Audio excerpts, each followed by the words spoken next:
मागील व्हिडिओत आपण बघितलं की 33 आकडा महत्त्वाचा कसा आणि 33च का द्यावं. तर आता 14व्या अध्यायात भगवंत काय म्हणतात. नारदांनी प्रश्न केला, हे भगवंता, या महिन्याचा महिना ऐकला, पण जे हा महिना पाळू शकणार नाही त्यांच्यासाठी काय उपाय.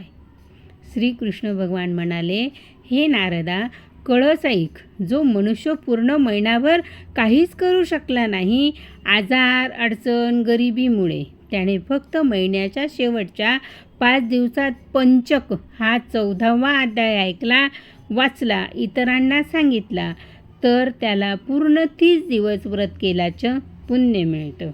या अध्यायाचं हेच फळ आहे.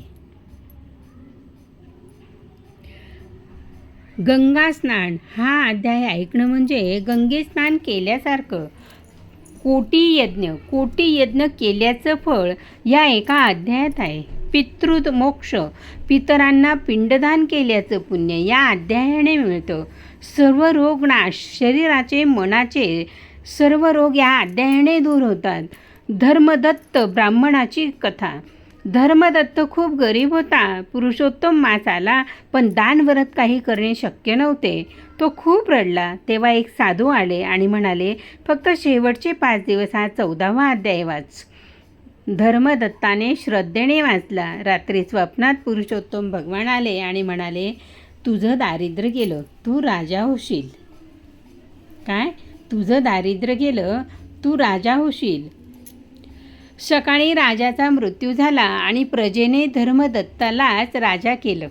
भगवंताचे शेवटचं वचन, जो हा अध्याय घरात ठेवेल त्या घरात लक्ष्मी नांदेल. जो दुसऱ्याला ऐकवेल तो माझा प्रिय भक्त आहे, मी त्याच्या ऋणात राहतो. या अध्यायाने 30 अध्यायांचे फळ मिळतं, म्हणून हा सर्वात महत्त्वाचा आहे. तू सर्व केलंस. पाठ, दान, स्नान, मुलांना शिकवणं. हा अध्याय ऐकून तुझं सोनं सुवर्णासारखं सुगंध झालं. संस्कार वर्गाच्या मुलांना हा अध्याय वाचून दाखवला, त्यांनाही अडचणीतून मार्ग मिळेल. लहान मुलांना शिक्षण हे खूप महत्त्व.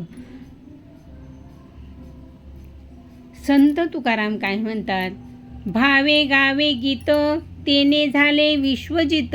तुकोबा म्हणतात, भावाने एक ओवी गायली तर सर्व जग जिंकल्याचं फळ मिळतं. तू हा अध्याय ऐक तर तुला सगळं जग जिंकल्याचं पुण्य मिळेल. म्हणून 14वा अध्याय खूप महत्त्वाचा आहे. 14वा अध्याय हा ऐकला पाहिजे. पूर्ण महिनाभराचं पुण्य मिळतं.